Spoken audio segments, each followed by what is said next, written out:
أعوذ بالله من الشيطان الرجيم. بسم الله الرحمن الرحيم.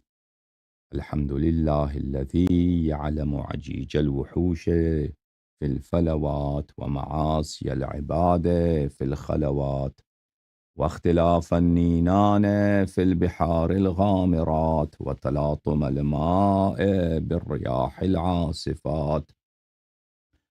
ثم السلام والصلاة على سيد الكائنات وأفضل أهل الأرضين والسماوات، سيدنا ونبينا وحبيب قلوبنا وطبيب نفوسنا وشفيع ذنوبنا أبي القاسم المصطفى محمد، المبعوث بالمعجزات الباهرات والآيات البينات، وعلى أهل بيته الطيبين الطاهرين، مصابيح الظلمات وعصم الأمة من الهلكات، الذين أذهب الله عنهم الرجس وطهرهم تطهيرا، ولا سيما بقية الله في الأرضين وحجته في العالمين، روحي وأرواح العالمين لتراب مقدمه فداء، واللعن الدائم على أعدائهم وغاصبي حقوقهم وجاحدي مناقبهم ومنكري فضائلهم من الآن إلى أبد الآبدين. فأعوذ بالله من الشيطان الرجيم. ألم يعلموا أنه من يحادي الله ورسوله فأن له نار جهنم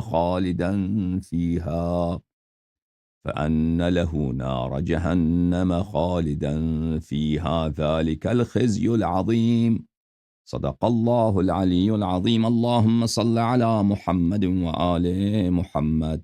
اللهم كن لوليك الحجة ابن الحسن صلواتك عليه وعلى آبائه في هذه الساعة وفي كل ساعة وليا وحافظا وقائدا وناصرا ودليلا وعينا، حتى تسكنه أرضك طوعا وتمتعه فيها طويلا. اللهم صل على محمد وآل محمد وعجل فرجهم الشريف.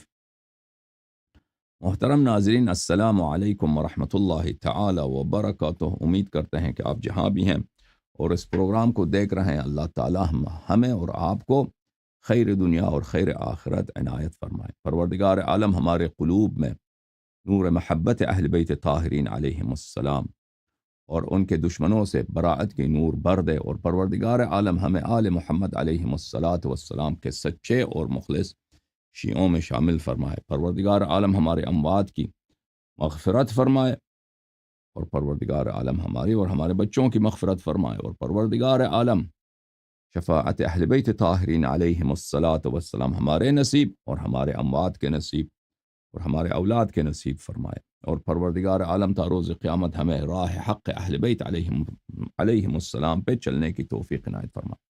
اللہم صل علی محمد وآل محمد وعجل فرجهم الشریف۔ یا اللہ یا اللہ یا اللہ یا ارحم الراحمین یا ارحم الراحمین یا ارحم الراحمین، یا محمود بحق محمد ویا عالی بحق علی ویا فاطر السماوات والارضین بحق فاطمة الزہراء ویا محسن بحق الحسن ویا قدیم الاحسان بحق الحسین، نسألك ونقسمك صل على محمد وآل محمد وعجل لوليك الفرج، اللهم عجل لوليك الفرج، اللهم عجل لوليك الفرج، اللهم عجل لوليك الفرج، اللهم عجل لوليك الفرج، اللهم صل على محمد وآل محمد وعجل فرجهم الشریف۔ محترم ناظرین، آپ سے گفتگو کا موضوع حضرت زہرا سلام اللہ علیہا کے گھر پر، بلکہ رسالت پناہ صلی اللہ علیہ وآلہ وسلم کے گھر پر، بلکہ 1,24,000 انبیاء کے گھر پر، بلکہ اللہ تعالیٰ کے گھر پر نواسب کے حملے کے اور نواسب کے ہجوم کے دلائل نواسب کے کتب سے، اور میرے محترم ناظرین ان کی دشمنی سے اہل بیت علیہم السلام کے ساتھ، اور اس کہ ان کو اپنی حکومت بنانے کے لیے، ان کو اپنی خلافت جمانے کے لیے بیعت رسالت پر 1,24,000 انبیاء کے گھر پر رسالت پناہ صلی اللہ علیہ وآلہ وسلم کے بیت شریف پر حملہ کرنا پڑا ہے، تو یہ اس بات کی واضح دلیل ہے کہ ان کی خلافت سے بڑھ کر کوئی دنیا میں کفر اور کوئی زندقہ اور الحاد ہو ہی نہیں سکتا، کیونکہ اگر خلافت شرعی ہوتی تو سب سے پہلے اہل بیت طاہرین علیہم الصلاۃ والسلام ان لوگوں کے سپورٹر ہوتے، ان لوگوں کی تائید کر رہے ہوتے۔ اور انہوں نے کس لیے حملہ کیا ہے، کس لیے آگ لے کے آئے؟ اس لیے کہ اہل بیت طاہرین علیہم الصلاۃ والسلام سے ان کو خوف ہے، اہل بیت اطہار علیہم السلام، ائمہ ابرار علیہم السلام، اوصیاء الرسول صلی اللہ علیہ وآلہ وسلم سے ان کی خلافت کو ڈر ہے، وہاں سے ان کو خدشہ ہے کہ یہاں پر ہمارے خلاف منصوبہ بندی نہ کیا جائے، ہمارے حکومت کا تختہ نہ پلٹا جائے، تو لذا وہاں پر حملہ کیا جائے۔ تو میرے محترم ناظرین، اور اس بات کے متعین بہت زیادہ ہیں، میں انشاءاللہ تبارک و تعالی اگر زندگی رہی، اگر میں فرصت آیا تو میں نے جب یہ دلائل بیان کیے تو اس کے بعد میں اس سے ثابت کچھ متعین بھی آپ کی خدمت میں پیش کروں گا۔ اس سے پہلے کہ میں اس دلائل کی طرف جاؤں جماعت عمریہ کے کتب کی طرف جس میں ان کے حملے کا ذکر ہے، محترم ناظرین ملاحظہ فرمائیے، یہ کتاب ہے الآحاد والمثانی لابن ابی عاصم بتحقیق الشیخ باسم فیصل احمد الجوابرہ، استاد الحدیث جامعۃ محمد بن سعود الاسلامیہ، چاپ دار الرایہ۔ اس کتاب چھپی ہے سن 1991 میں۔ اس کتاب میں ملاحظہ فرمائیے میرے محترم ناظرین، صفحہ نمبر ہے 363، حدیث نمبر ہے صفحہ نمبر 363، حدیث نمبر ہے 2959۔ روایت کرتے ہیں، ابھی اس کا صحت بھی ثابت کریں گے، عن علی رضی اللہ عنہ عن النبی صلی اللہ علیہ وآلہ وسلم انہ قال لفاطمة رضی اللہ عنہ صلی اللہ علیہم اجمعین ان اللہ یغضب لغضبک ویرضى لرضاک، کہ صدیقہ طاہرہ سلام اللہ علیہ وہ ذات اقدس ہیں جن کے غضب سے اللہ تعالی غضبناک ہوتا ہے اور جن کے رضا سے اللہ تعالی راضی ہوتا ہے۔ تو کیا یہ حدیث صحیح ہے یا غیر صحیح ہے؟ میرے محترم ناظرین،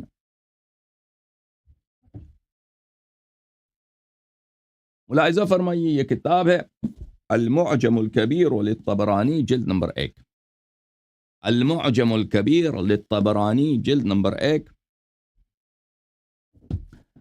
للحافظ سلیمان ابن احمد الطبرانی، متوفى سنہ 360، جلد نمبر 1، چھاپ دار احیاء تراث العربی، کتاب چھپی ہے سنہ 2009 میں۔ یہاں پر ملاحظہ فرمائیے میرے محترم ناظرین، یہ صفحہ نمبر ہے 73 اور اس میں حدیث نمبر ہے 182، حدیث نمبر 182، صفحہ نمبر 73۔ حدثنا محمد بن عبد اللہ الحضرمی حدثنا عبد اللہ ابن محمد بن سالم القزاز حدثنا حسین بن زید بن علی عن علی بن عمر بن علی عن جعفر بن محمد، امام جعفر صادق علیہ السلام سے، عن ابیہ الامام باقر علوم الانبیاء علیہ السلام سے، عن علی بن الحسین سید الساجدین زین العابدین علیہ السلام سے، عن الحسین بن علی زینت عرش الرحمن سلام اللہ علیہ سے، عن علی سلام اللہ علیہ قال قال رسول اللہ صلی اللہ علیہ وآلہ، حضرت رسالت پناہ صلی اللہ علیہ وآلہ وسلم نے فرمایا، کن سے؟ لفاطمہ رضی اللہ عنہ، حضرت فاطمہ سلام اللہ علیہم اجمعین سے۔ اچھا، ان اللہ یغضب لغضبک ویرضى لرضاک، بے شک اللہ تعالیٰ آپ کے غضب سے غضبناک ہوتا ہے اور آپ کے رضا سے راضی ہوتا ہے۔ اب ملاحظہ فرمائیے، خود سلیمان ابن احمد الطبرانی نے اس حدیث کو نقل کر کے اس کے ہامش میں کیا لکھا ہے؟ صفحہ نمبر، حدیث نمبر 182 ہے، حدیث نمبر 182، فی ہامش الاصل، اس کتاب کے نسخے کے حاشیے میں مصنف نے کیا لکھا ہے؟ ھذا الحدیث صحیح الاسناد، ھذا حدیث صحیح الاسناد، اور یہ حدیث صحیح الاسناد ہے، روی من طرق عن علی علیہ السلام، یہ کئی طرق سے، ایک طریق سے نہیں کئی طرق سے امیر المؤمنین علیہ السلام سے مروی ہے کہ رسالت پناہ صلی اللہ علیہ وآلہ وسلم نے یہ جملے کہیں. وروی مرسلا، اور یہ مرسل بھی مروی ہے. اچھا، وهذا الحديث احسن شيء رأيته واصح اسناد قرأته، اور یہ حدیث نہایتی احسن شيء رأيته، بہترین حدیث جو میں نے دیکھا. اتنا بڑا حافظ ہے جماعت عمریہ کا سلیمان ابن ابو القاسم سلیمان ابن احمد الطبرانی، معجم الکبیر، المعجم الاوسط، المعجم الصغیر، اس کے علاوہ مسند الشامیین اور کئی کتابیں ہیں اس کے. بہت بڑا حافظ ہے. سب سے بہترین حدیث زندگی میں نے جو دیکھی ہے، سب سے صحیح ترین سند جو میں نے دیکھی ہے وہ یہی ہے. اچھا، واضح تصحیح. اس کے علاوہ اسی حدیث کو مزید روایت کرتے ہیں کام پہ کتاب معجم کبیر جلد نمبر 10 میں. ادھر اس سند میں کچھ دوسرے سند سے کہ اس سند میں کچھ فرق ہے جو اس سند میں ہے. ملاحظہ فرمائیے کتاب المعجم الکبیر للطبرانی رحمہ اللہ، ان كان شيعيا وليس شيعيا فعامله الله بعدله. المجلد العاشر شاب دار احیاء تراث العربی، کتاب چھپی ہے کب؟ سنہ 2009 میں. یہاں پر صفحہ نمبر 282 میں یہ حدیث ملاحظہ فرمائیے، یہ حدیث ہے حدیث نمبر 1001. اچھا، حسین ابن زید ابن علی وعلی ابن عمر ابن علی. اچھا، یہ آپ کی خدمت میں یاد رہے کہ اس سند میں یہ یہاں کہ حسین علی سے روایت نہیں کرتا، حسین اور علی دونوں امام جعفر صادق علیہ السلام سے روایت کرتے ہیں، اور وہ اپنے آباء طاہرین سے اور رسول اللہ صلی اللہ علیہ وآلہ وسلم سے ان اللہ یغضب لغضبک ویرضی لرضاک. اچھا میرے محترم ناظرین، اسی طرح مجمع الزوائد میں حیثمی نے اس حدیث کو نقل کیا ہے.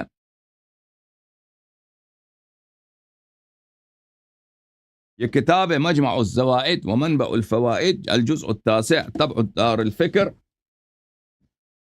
کتاب چھپی ہے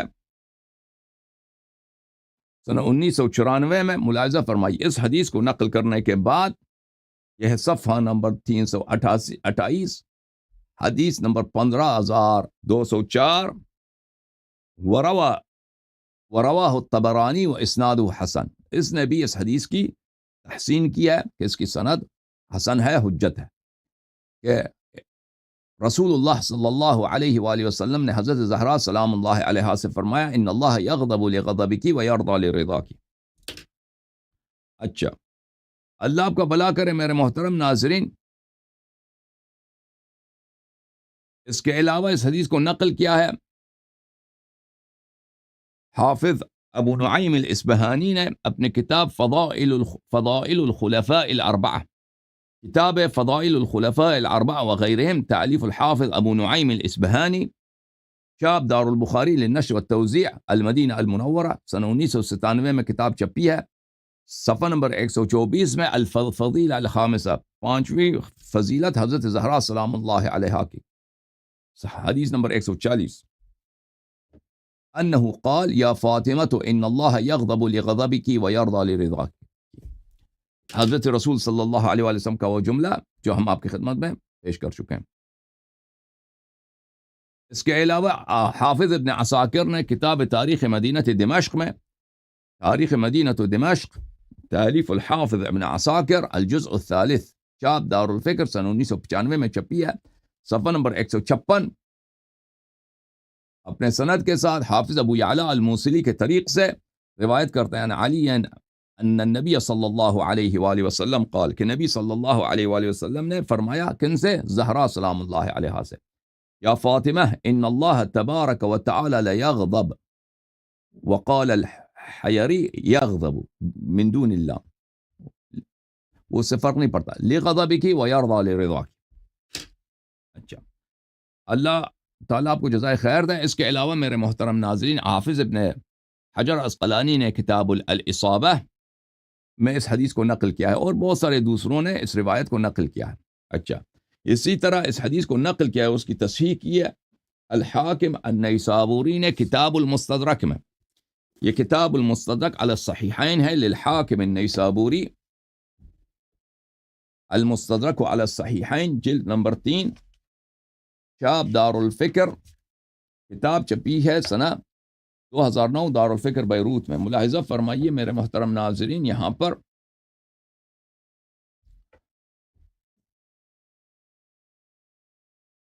صفحہ نمبر ہے 364، حدیث نمبر ہے 4789، 4789۔ حدیث کو نقل کرنے کے بعد فرماتے ہیں ھذا حدیث صحیح الاسناد، یہ حدیث صحیح الاسناد ہے۔ عن علی بن الحسین عن ابیہ عن علی علیہ السلام قال قال رسول اللہ صلی اللہ علیہ وآلہ وسلم لفاطمہ ان اللہ یغضب لغضبک ویرضى لرضاک، اللہ تعالیٰ آپ کے غضب سے غضبناک ہو جاتا ہے اور آپ کے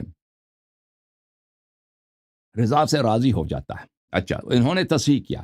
اب ذہبی کو اس حدیث سے پرابلم ہے، اس نے کیا کہا ہے میرے محترم ناظرین، اس کے ذیل میں 4789 میں 4789 قال الذهبي في التلخيص بل حسين منكر الحديث لا يحل ان يحتج به وهو قول ابن الملقن، ابن الملقن ذهبی کے بعد ہے، تو ابن الملقن نے بھی یہی کہا ہے اور اس نے ذہبی سے سیکھ کے بولا، کیونکہ اس کی جو تلخیص المستدرک ہے ابن ملقن کی، وہ بالکل کاپی ہے ذہبی کی، ذہبی کے روح سے اس نے لکھا ہے۔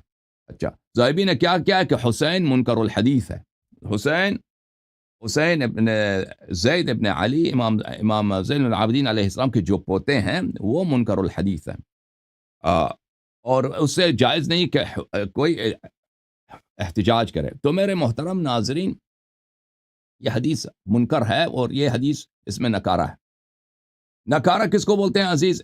افراد کو بولتے ہیں، یعنی وہ حدیث جو کوئی شخص روایت کرے دوسرے اس کو روایت نہ کریں، تو اس کو حدیث مفرد بولتے ہیں، حدیث منکر بولتے ہیں۔ اور حدیث منکر کا مطلب یہ نہیں ہے کہ یہ حدیث ضعیف ہے، اور اگر کوئی شخص منکر الحدیث ہے یہ کوئی جرح بھی نہیں ہے، کیونکہ بہت سارے ثقات ہوتے ہیں وہ متفرد ہوتے ہیں کسی حدیث کو نقل کرنے میں۔ سب سے پہلی بات یہ ہے کہ ہم آپ کو کہتے ہیں کہ یہ حدیث کو صرف حسین نے روایت نہیں کیا، ٹھیک ہے نا، بلکہ کئی لوگوں نے روایت کیا۔ میں نے آپ کو حافظ طبرانی کے کتاب معجم الکبیر کے جلد نمبر 1 سے ابھی دکھایا ہے کہ انہوں نے خود اس کتاب کے حاشیے میں لکھا ہے کہ یہ کئی طرق سے، ایک طریق سے نہیں، کئی طرق سے مروی ہے امیر المؤمنین علیہ السلام سے، اور حارث نے بھی اس حدیث کو مرسلا نقل کیا ہے۔ تو پہلی بات ہے کہ یہ متفرد نہیں، اس کے نقل میں حسین ابن زید۔ دوسری بات یہ ہے کہ حافظ طبرانی کے اس کتاب میں نے ابھی آپ کو دکھایا ہے کہ اس حدیث کو کس نے نقل کیا ہے؟ حسین نے اور علی نے، حسین اور علی دونوں نے۔ حسین بھی کزن ہے حضرت امام جعفر صادق علیہ السلام کے، اور علی بھی جو ہیں وہ چچا ہیں، وہ بھی کزن ہے امام جعفر صادق علیہ السلام کے، دونوں نے نقل کیا۔ یہاں پر ملاحظہ فرمائی جلد نمبر، اور اس میں کوئی عیب نہیں ہے، یہ بہت ہوتا ہے کہ ایک دفعہ ایک حدیث کو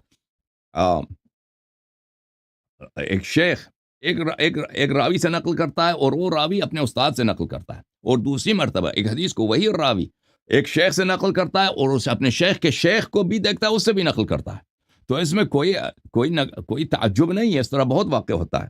ملاحظہ فرمائیے کتاب المعجم الکبیر جلد نمبر 10 میں نے آپ کو دکھا دیا، صفحہ نمبر 382، حدثنا حسین بن زید وعلی بن عمر ابن علی، ٹھیک ہے نا، یہ میں نے آپ کو دکھا دیا۔ اچھا، اس کے علاوہ میرے محترم ناظرین،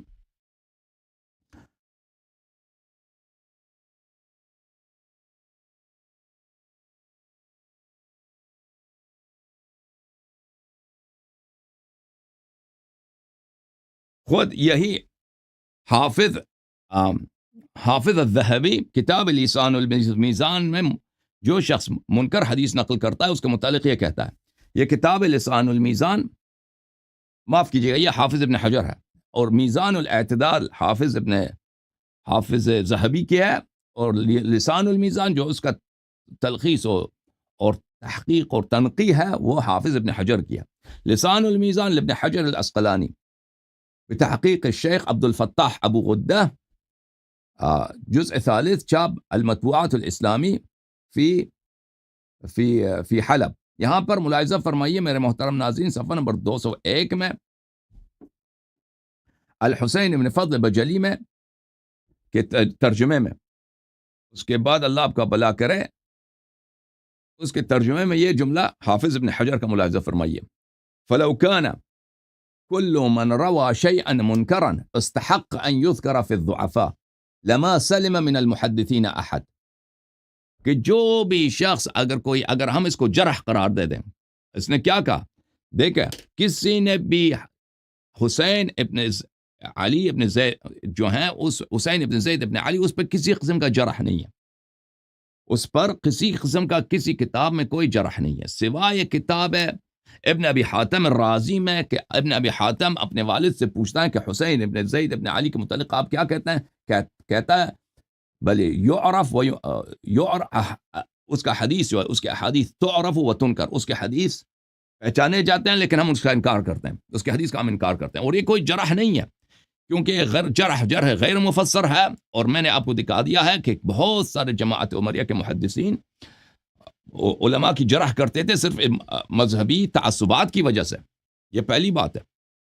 دوسری بات کہ اس کی حدیث کا ہم انکار کرتے ہیں، تنکر اس کے دو معنی ہوتے ہیں، ہم انکار کرتے ہیں، ان کے انکار سے یہ جرح مفسر نہیں ہے۔ دوسری بات، تنکر یعنی وہ حدیث مناکیر کے احادیث نقل کرتا ہے، اور مناکیر کے احادیث تو بخاری مسلم میں بھی بہت ہیں، کیونکہ منکر کا کیا مطلب ہے، افراد الثقہ، افراد شخص سواء كان ثقة او غیر ثقة بحدیث، جو شخص متفرد ہوتا ہے کسی حدیث کا نقل کرنے میں۔ اچھا،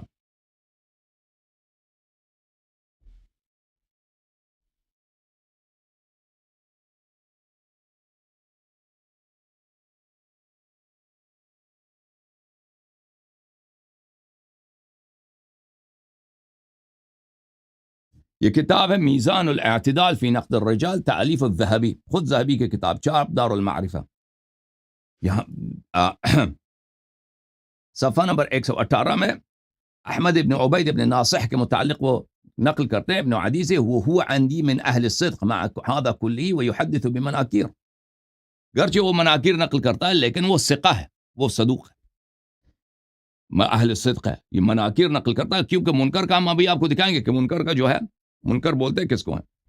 یہ کتاب الحاوی للفتاوی، تالیف السیوطی، عبد الرحمن السیوطی کی کتاب الحاوی، جزء ثانی، چاپ دار الکتب الاسلامیہ، اس میں ایک کتاب بلوغ المعمول فی کتاب فی خدمت الرسول صلی اللہ علیہ وآلہ وسلم، اس میں ایک رسالہ ہے، اس کتاب کے اندر چھپا ہے بلوغ المعمول فی خدمت الرسول صلی اللہ علیہ وآلہ وسلم، اس میں صفحہ نمبر 113 میں ذہبی صاحب بات کرتے ہیں حدیث منکر سے، کہ حدیث منکر سے کیا مراد ہے۔ ملاحظہ فرمائیے، وہ بہت شکوہ کرتے ہیں کہ محدثین کو، جو لوگ حدیث میں نئے ہیں، ان کو حدیث منکر کا اصطلاح نہیں معلوم۔ ملاحظہ فرمائیے، ووصف في الميزان عدة أحاديث في مسند أحمد وسنن أبي داود وغيرهما من الكتب المعتمدة بأنها منكرة بل وفي الصحيحين أيضا۔ خود حافظ ذہبی نے مسند احمد میں، کتاب ابو داود میں اور دوسرے معتمد کتب میں کئی احادیث کو اس نے وصف کیا کہ یہ احادیث کیا ہے، منکر ہے، اور اسی طرح کتاب بخاری مسلم کے احادیث کو بھی اس نے منکر کہا۔ منکر کا کیا مطلب ہے، وما ذاک الا لمعنى، یہ منکر جو ہے یہ کوئی جرح نہیں ہے، یہ کوئی تضعیف نہیں ہے، وما ذلك الا لمعنى يعرفه الحفاظ وهو ان النكارة ترجع الى الفردية۔ نکارہ کا کیا مطلب ہے، تفرد بالروایہ، اس حدیث کو اس شخص نے نقل کیا، دوسروں نے نقل نہیں کیا، یہ اس حدیث کو کہیں گے منکر۔ ولا يلزم من الفردية ضعف المتن، ولا يلزم من الفردية ضعف متن الحديث فضلا عن بطلانه۔ فردیہ، تفرد بنقل روایت، اس سے لازم نہیں ہوتا کہ وہ حدیث ہی ضعیف ہے۔ کتنے احادیث ہیں جو افراد ہیں، بخاری مسلم میں بہت سارے احادیث ہیں۔ بلى وطائفة كابن الصلاح ترى أن المنكر والشواذ مترادفان وكم في الصحيح من حديث وصف بالشذوذ۔ بہت سارے علماء کے نزدیک منکر اور شاذ جو ہے مترادف ہیں، اور بخاری مسلم میں کتنے احادیث ہیں جو شاذ ہیں۔ اچھا،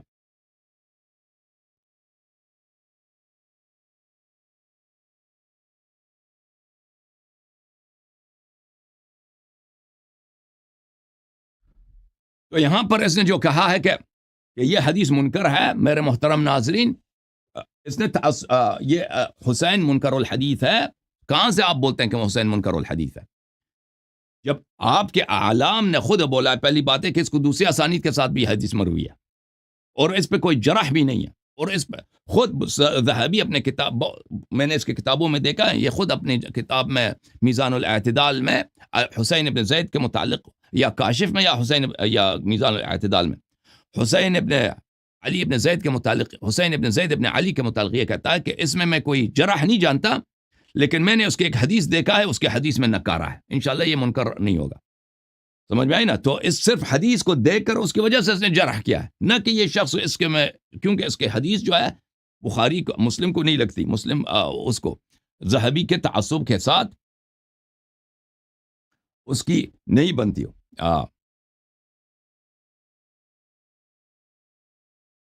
اچھا، اس لیے اس نے جرح کیا، وَإِلَّا اس کا اور کوئی سبب ہے نہیں. اور ذہبی کس سنہ وفات کیا ہے؟ سنہ 748 ہے، سنہ 748 ہے. حسین ابن زید کب کا رہنے والا ہے؟ سنہ 150 کا رہنے والا ہے. تو ان دونوں کے درمیان زمین آسمان کا فاصلہ ہے. تم کہاں سے کہتے ہو کہ یہ منکر ہے، اس کا حدیث حجت نہیں ہے، سوائے اس لیے کہ تم میں تعصب ہے. اچھا،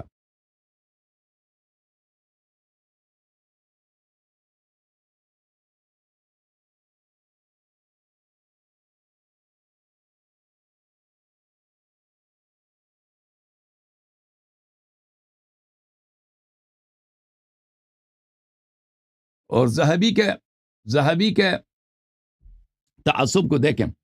یہ کتاب میزان الاعتدال فی نقد الرجال تالیف الذہبی، جلد نمبر 2، چاپ دار المعرفہ. یہاں پہ ملاحظہ فرمائیے صفحہ نمبر 492 میں،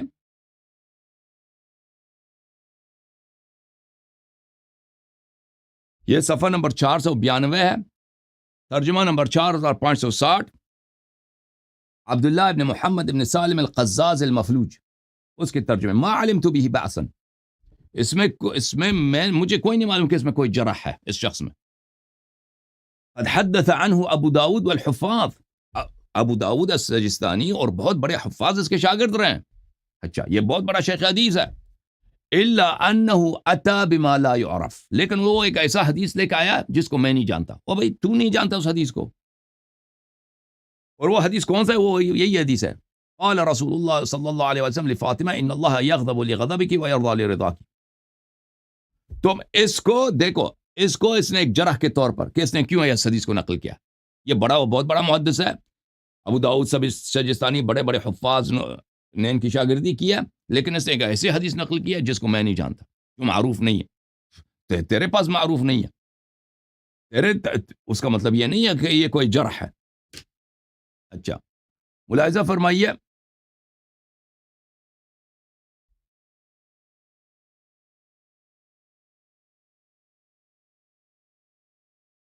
کہ یہ اچھا، حسین جو ہے، حسین ابن کیا ہے، حسین ابن زید ابن علی، اس کی توثیق میں واضح الفاظ میں آپ کو دکھاؤں. یہ کتاب موسوعۃ اقوال ابو الحسین حسن دارقطنی فی رجال الحدیث وعللہ، سلام اللہ علیہ حسین، چاپ عالم الکتب. یہاں پہ ملاحظہ فرمائیے،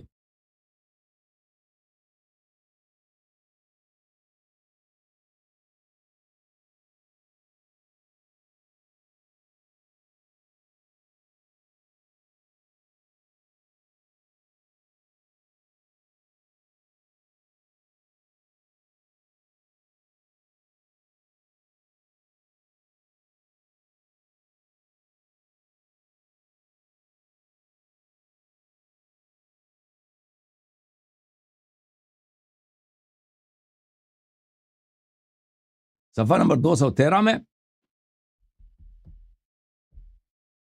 صفحہ نمبر 213، حافظ دارقطنی برقانی کہتے ہیں کہ میں نے قلت لدارقطنی، میں نے دارقطنی سے پوچھا، الحسین ابن زید ابن علی ابن الحسین عن عبداللہ ابن محمد ابن عمر ابن علی عن ابیہ عن جدی عن علی قال كلهم ثقات. یہ سب ثقہ، یہ واضح توثیق ہے، واضح توثیق، یعنی ایک شخص ہے اس میں کوئی جرح نہیں ہے، اس میں توثیق موجود ہے. ٹھیک ہے نا. وہ ایک ایسا حدیث لاتا ہے جو قرآن کے موافق ہے، سنت کے موافق ہے، ذہبی کے تعصب کے موافق نہیں ہے. ذہبی کیا کہتا ہے؟ یہ منکر الحدیث ہے، اس حدیث سے آپ احتجاج نہیں کر سکتے، یہ حدیث حجت نہیں ہے. تو یہ ذہبی پہ جرح ہے، نہ کہ اس حدیث پہ جرح ہے. ملاحظہ فرمائیے،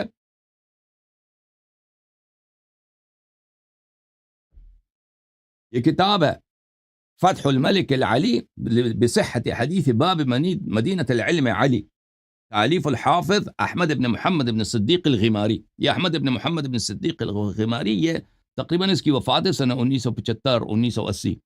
بہت بڑا حافظ گزرا ہے، بہت بڑا محقق. یہ البانی وغیرہ سے بہت بڑا ہے علوم حدیث میں. اس کا جو مرتبہ ہے بہت عظیم ہے. اچھا، اس کے بہت سارے تصنیفات ہیں. بہت عجیب، یہ مغرب کا آدمی تھا، المغرب مراکش کا، اور قاہرہ ازہر وغیرہ میں بھی رہا ہے.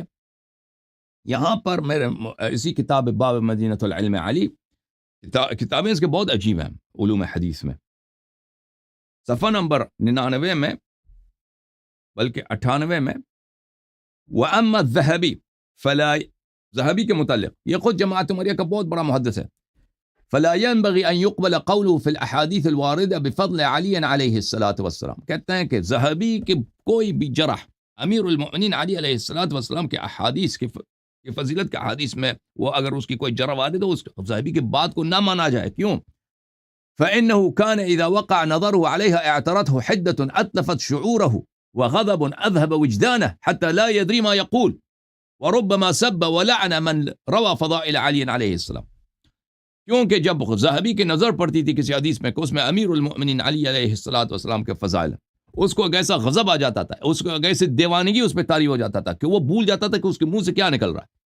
اور بہت دفعہ اس نے بہت سارے روات کو اسی لیے کہ اس نے فضیلت نقل کیا، اس کو لعنت کیا، اس کو گالی دیا، اس کی تضعیف کی، اس کی جرح کیا، اور بہت آگے صفحے اس کے کئی مثالیں دے دیتا ہے پر وہ، اور کہتا ہے کہ اگر میں اس مسئلے کو کھول دوں تو یہ بہت بڑا لمبا کتاب بن جائے گا. اور حقیقت یہی ہے، حقیقت یہی ہے. میں خود چاہتا ہوں اگر کبھی مجھے موقع ملے کہ ذہبی کو ایک کیس اسٹڈی کے طور پر، ایک متعصب شخص کے طور پر، کہ وہ کیسے صرف راوی کی روایت کی وجہ سے راوی کو تضعیف کرتا ہے، اس کو جرح کرتا ہے، کیونکہ اس نے اہل بیت علیہ السلام کے شان میں حدیث نقل کی. اچھا، اور پھر میں مزید آپ کی خدمت میں عرض کروں کہ یہ حدیث کیسے منکر ہوگی؟ جب اس کے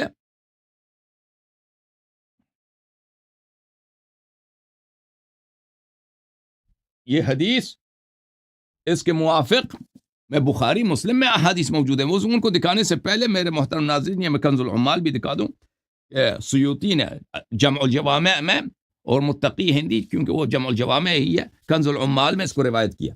کنز العمال وہی جمع الجوامع ہے. کنز العمال فی سنن الاقوال والافعال تالیف المتقی الہندی. اور یہ اس کی اپنی جو ہے نا، اس نے جمع الجوامع سیوطی کا جو جامع کبیر ہے اس کو ترتیب دیا، اس کی ترتیب بدل دیا. الجزء الثالث عشر، چاپ دار الکتب العلمیہ، کتاب چھپی ہے کب؟ سنہ 1424 میں. ملاحظہ فرمائی یہاں پر صفحہ نمبر 290، حدیث نمبر 3724 پہ، عن علی علیہ السلام قال رسول اللہ صلی اللہ علیہ وآلہ وسلم لفاطمہ ان اللہ یغضب لغضبک ویرضى لرضاک. حاکم و ابن النجار، ابن نجار نے بھی روایت کی. ابن نجار کی کتاب ہمارے پاس نہیں ہے، سیوطی کے پاس رہا ہے، تو اس نے وہاں سے بھی اس حدیث کو نقل کیا. اس کے علاوہ ابو یعلا الموصلی نے اپنے المعجم میں اس کو نقل کیا.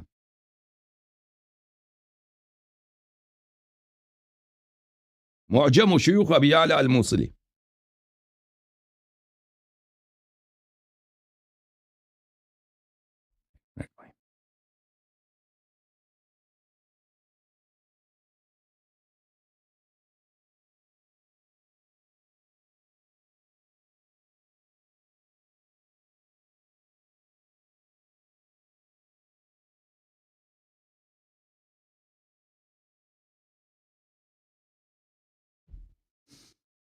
یہ کتاب ہے المعجم، معجم شیوخ ابی یعلا الموصلی، چاپ دار المعمون للتراث، کتاب چھپی ہے سنہ 1989 میں، تحقیق شیخ حسین سلیم اسد.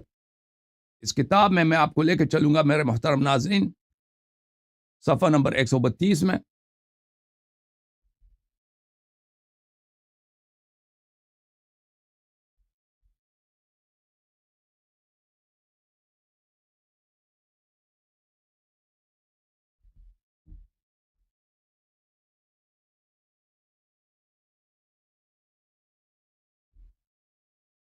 یہ بھائی حدیث نمبر 220 روایت کرتا اپنے سند کے ساتھ ان علی علیہ السلام ان النبی صلی اللہ علیہ وسلم قال لفاطمہ علیہ السلام یا فاطمہ ان اللہ عز وجل یغضب لغضبک ویرضى لرضاک. اچھا، حسین ابن زید اس میں توثیق موجود ہے، اس میں تضعیف کوئی نہیں ہے. اوکے، تو لذا یہ حدیث صحیح ہے، اور بالخصوص جب اس کے شواہد موجود ہیں. اس کے شواہد میں آپ کو دکھا دیتا ہوں بخاری مسلم سے. بخاری میں ملاحظہ فرمائیے، یہ کتاب ہے بخاری، چاپ دار احیاء التراث العربی،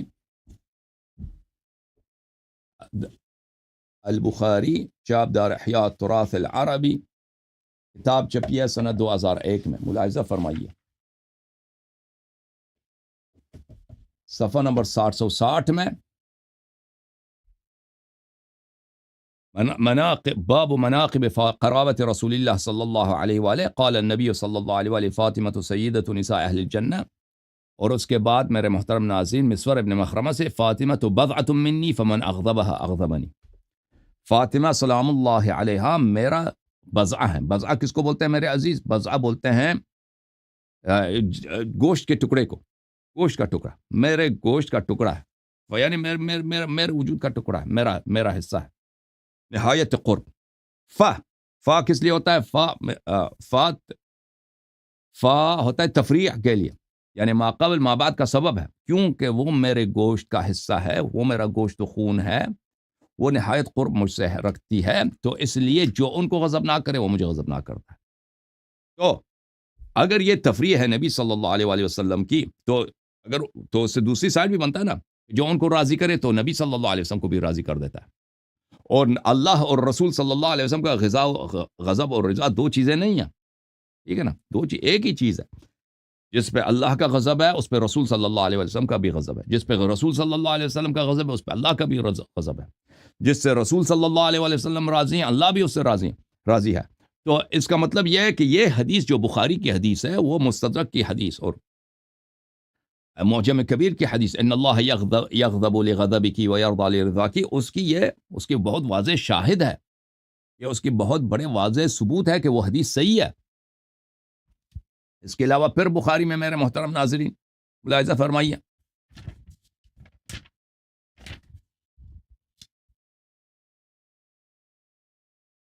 بخاری میں پھر صفحہ نمبر 767 میں باب مناقب فاطمہ علیہ السلام سیدۃ نساء اہل الجنہ، نبی صلی اللہ علیہ وسلم نے کہا، اور پھر وہی حدیث دوبارہ. اور کتاب مسلم میں بھی ہے فاطمہ بضعۃ منی من آذاها فیؤذینی.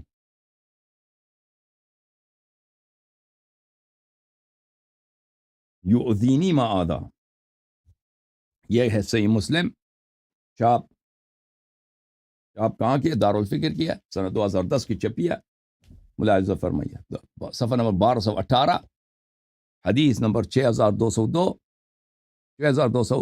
یہ قال رسول اللہ صلی اللہ علیہ وآلہ انما فاطمہ بضعۃ منی یؤذینی ما آذاها، مجھے اذیت دیتا ہے جو بی بی سلام اللہ علیہ کو اذیت دے. اچھا، جب یہ پتہ چلا میرے محترم ناظرین، تو اب آتے ہیں، اب اس کے علاوہ بھی بہت سارے اہل بیت علیہم الصلوۃ والسلام کو اس سے کی محبت ایمان ہے، اور ان سے بغض رکھنا رسول اللہ صلی اللہ علیہ وآلہ وسلم کی تکذیب ہے. یہ اس کی دلائل بہت زیادہ ہیں. اچھا، اب آتے ہیں میرے محترم ناظرین کس بات کی طرف کہ حضرت زہرا سلام اللہ علیہا کے گھر پہ حملہ ہوا ہے، اور اس کے روایات جماعت عمریہ کے کتب میں متعدد ہیں، ایک نہیں، وہ صحیح اسانید کے ساتھ وارد ہیں. اور میں انشاءاللہ تبارک و تعالیٰ ایک ایک کر کے ان روایات کو آج کے پروگرام اور کل کے پروگرام میں پڑھوں گا انشاءاللہ تبارک و تعالیٰ اللہ کے فضل و کرم سے.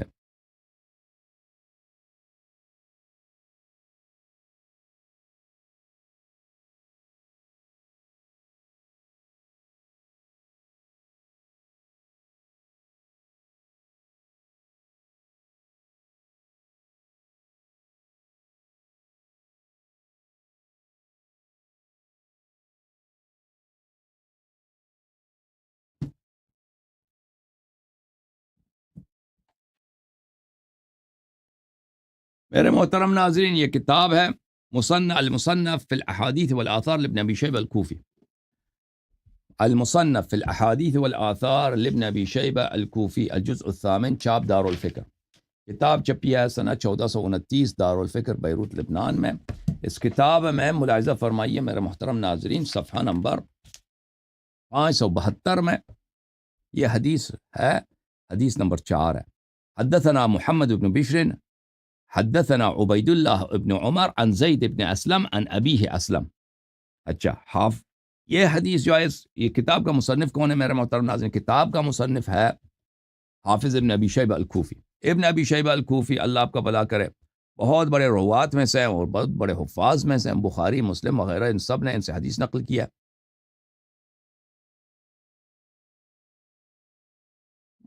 یہ کتاب سیر اعلام النبلاء جلد نمبر 11 چاپ مؤسسۃ الرسالہ سن 1996 میں کتاب چھپی ہے.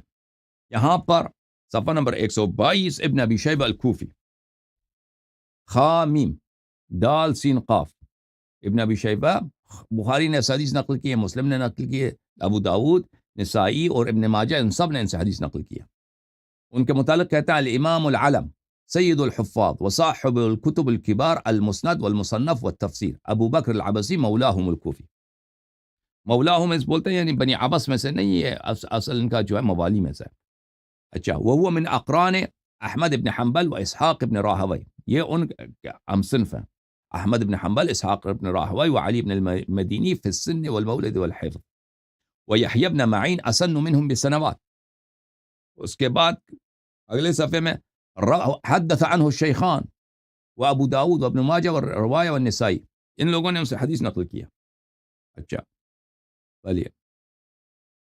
قال احمد بن حنبل ابو بکر صدوق.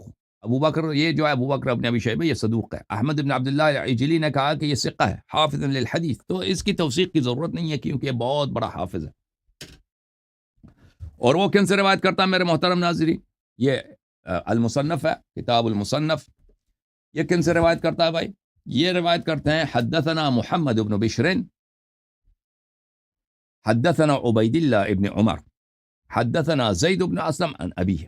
تو یہ سند ملاحظہ فرمائیے، یہ جو محمد ابن بشر ہے اور محمد ابن بشر عبید اللہ ابن عمر سے، عبید اللہ ابن عمر سے روایت کرتا ہے، اور وہ زید ابن اسلم سے روایت کرتا ہے، اور وہ اپنے والد اسلم العدوی سے روایت کرتا ہے. میرے محترم ناظرین، محمد ابن بشر کون ہے؟ محمد ابن بشر ابن فرافصہ الکوفی، یہ رجال بخاری، مسلم اور کتب اربعہ میں سے. ملاحظہ فرمائیے کتاب سیر اعلام النبلاء للذہبی الناصبی جلد نمبر 9 چاپ الرسالہ. کتاب چھپی ہے سن 1996 میں. یہاں پہ میں آپ کو لے کے چلتا ہوں صفحہ نمبر 265 میں.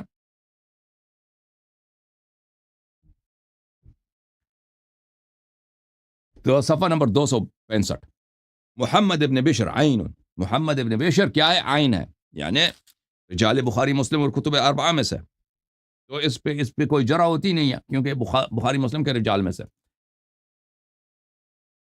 الامام الحافظ الثبت ابو عبداللہ العبدی الکوفی. اچھا، پھر اس کے وثقہ یحیی بن معین وغیرہ وهو احفظ من كان بالکوفہ. ابو داود نے کہا کہ وہ کوفہ میں کا سب سے بڑا حافظ تھا. اچھا، اس کی توثیق بہت زیادہ. اور وہ کن سے روایت کرتا ہے میرے محترم؟ عبید اللہ ابن عمر العدوی. ملاحظہ فرمائیے کتاب ہے المصنف. وہ کن سے روایت کرتا ہے؟ عبید اللہ ابن عمر. عبید اللہ ابن عمر عدوی سے. عبید اللہ ابن عمر ابن خطاب کی نسل سے. اچھا، اس کا ترجمہ بھی میں آپ کو دکھا دیتا ہوں.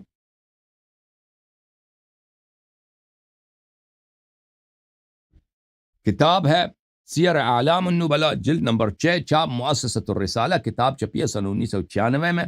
یہاں پہ اس کتاب میں لے کے چلتے ہیں آپ کو صفحہ نمبر 304 میں.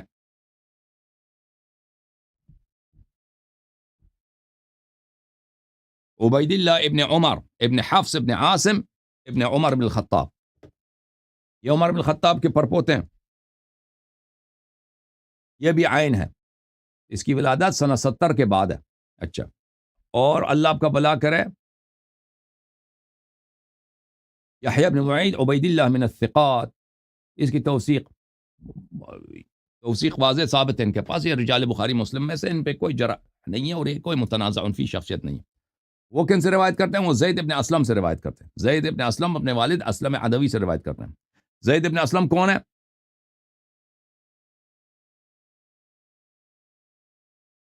ملاحظہ فرمائیے، سیر اعلام النبلاء جلد نمبر 5، چاپ مؤسسۃ الرسالہ، سن 1996 میں کتاب چھپی ہے۔ یہاں پہ میں آپ کو لے کے چلتا ہوں صفحہ نمبر 316 میں، صفحہ نمبر 316،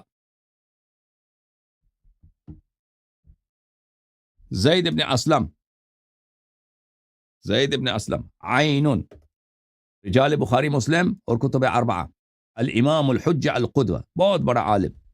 یعنی یہ سب ان کے جتنے بھی لوگوں نے حدیث روایت کی نا، اس کا ہر رجل، چاہے محمد ابن بشر ابن فرافصہ ہو، زید اور عبید اللہ ابن عمر ہو، یہ سب بڑے اپنے زمانے کے بڑے بڑے علماء تھے۔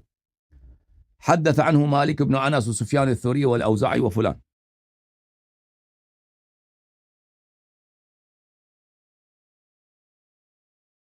بھلے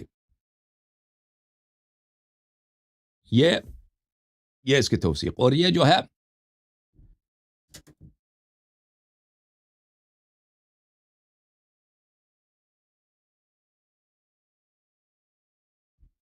یہ کتاب ہے تہذیب التہذیب للحافظ ابن حجر العسقلانی، جلد نمبر 3، چاپ حیدرآباد دکن۔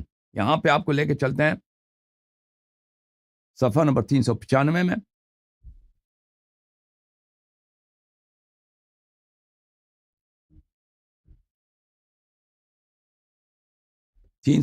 زید ابن اسلم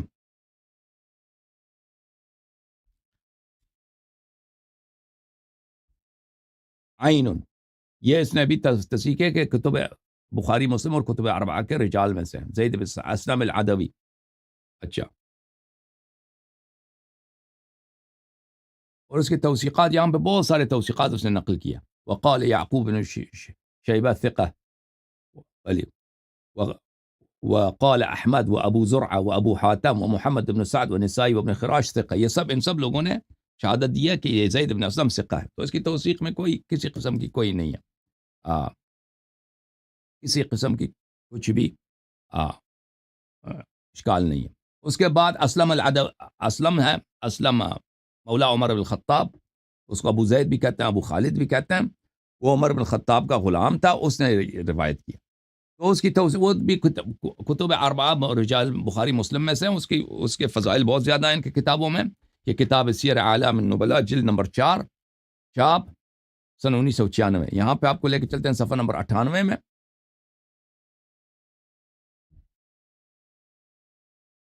اسلم عین،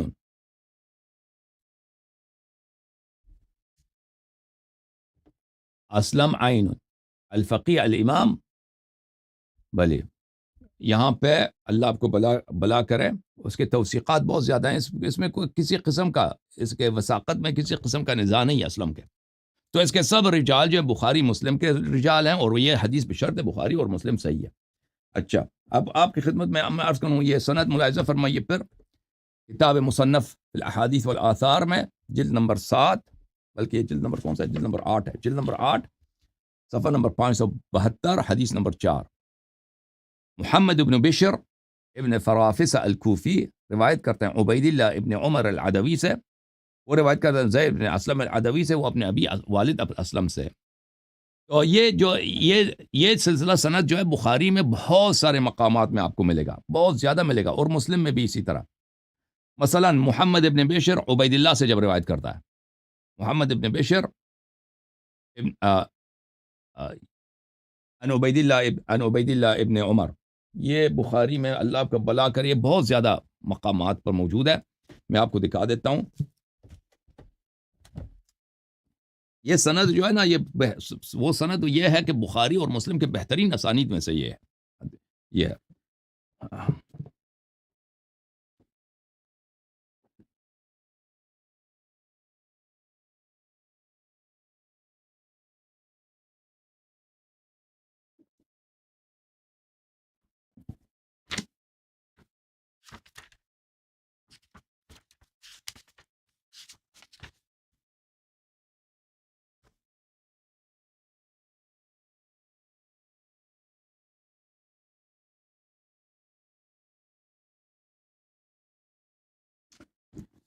ملاحظہ فرمائے صحیح بخاری چاپ دار احیاء التراث العربی باب السفر بالمصاحف الى ارض العدو، قرآن کے ساتھ دشمن کے سرزمین پہ سفر کرنا، صفحہ نمبر 532 میں یروی محمد ابن بشر عن عبید اللہ عن نافع، محمد ابن بشر عبید اللہ ابن عمر سے روایت کرتا ہے، ٹھیک ہے نا. اور اس کے علاوہ اللہ آپ کا بھلا کرے، ایک اور حدیث بھی اسی دو روات کے ساتھ میں دکھا دوں.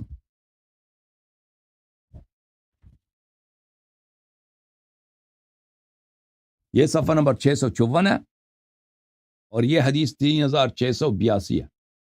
محمد ابن عبداللہ ابن نمیر حدثنا محمد ابن بشر قال حدثنا عبید اللہ نے روایت کیا، ٹھیک ہے نا. یہ وہی سند ہے، یعنی مسلم میں بھی یہی دکھا دوں آپ کو.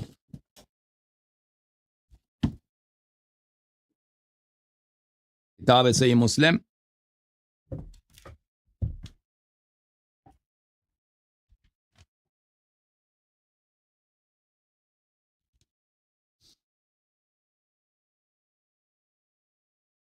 ملاحظہ فرمائیے، مسلم، ٹھیک ہے بھائی، مسلم میں ملاحظہ فرمائیے حدیث نمبر 120 یہاں پہ صفحہ نمبر 58 کتاب الایمان. حدثنا ابو بکر بن ابی شیبہ، یہی حدیث محمد ابن بشر و عبداللہ ابن نمیر قال حدثنا عبید اللہ ابن عمر. محمد ابن بشر کس سے روایت کرتا ہے؟ عبداللہ ابن عمر سے روایت کرتا ہے، ٹھیک ہے نا. اور اللہ آپ کا بھلا کرے. اسی طرح ایک اور میں سند آپ کو دکھاؤں، اس بہت سارے اسانید ہیں. یہ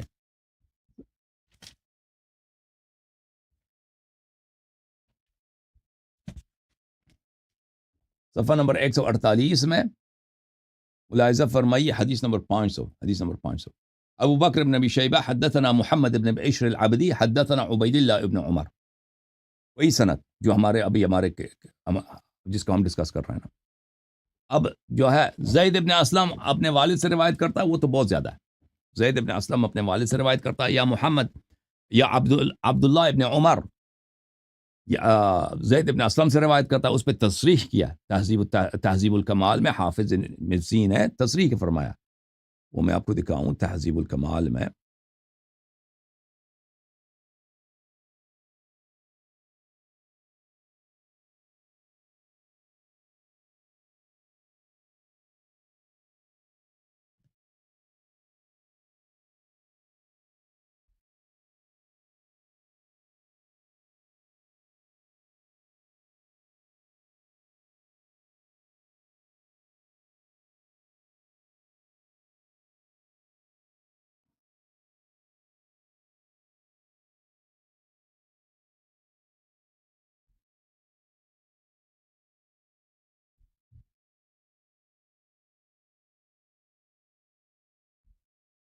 تہذیب الکمال یہ اسماء الرجال تالیف الحافظ المزی، جلد نمبر 10، چاپ مؤسسۃ الرسالہ، کتاب چھپی سن 1987 میں.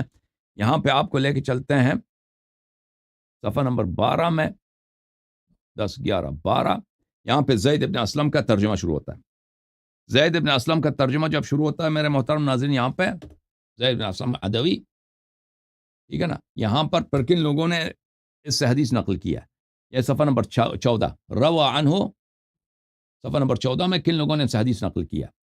وعبید اللہ ابن عمر العمری، عبید اللہ ابن عمر نے زید ابن اسلم سے حدیث نقل کیا. اچھا، تو اس حدیث میں نہ کوئی انقطاع ہے، کچھ بھی نہیں ہے. اچھا، اس میں صرف ایک اشکال جماعت عمریہ کرتے ہیں، اشکال مزید نہیں کر سکتے. کہتے ہیں اس میں اسلم جو ہے وہ کیا ہے؟ اسلم اس زمانے میں نہیں تھا مدینے میں، اس نے اپنے آنکھوں سے نہیں دیکھا ہے، لذا یہ حدیث مرسل ہے. یہ حدیث مرسل ہے، اس نے اپنے آنکھوں سے نہیں دیکھا، اس نے کسی سے نقل کیا ہوگا. یہ ان کا واحد راہ فرار ہے. اور یہ ایک جھوٹ ہے، کسی کتاب میں نہیں لکھا کہ اسلم نے اس واقعے کو نہیں دیکھا. یہ کسی کتاب میں موجود نہیں ہے.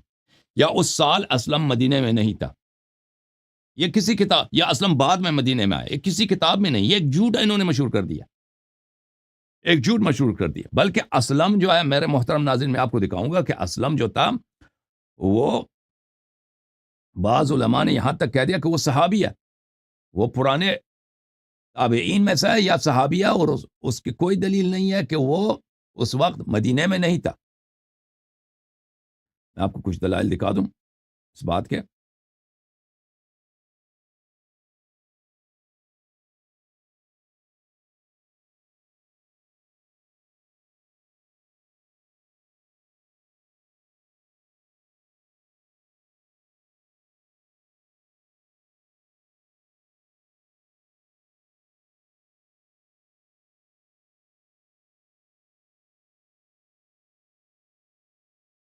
دیکھیں اسلم کب،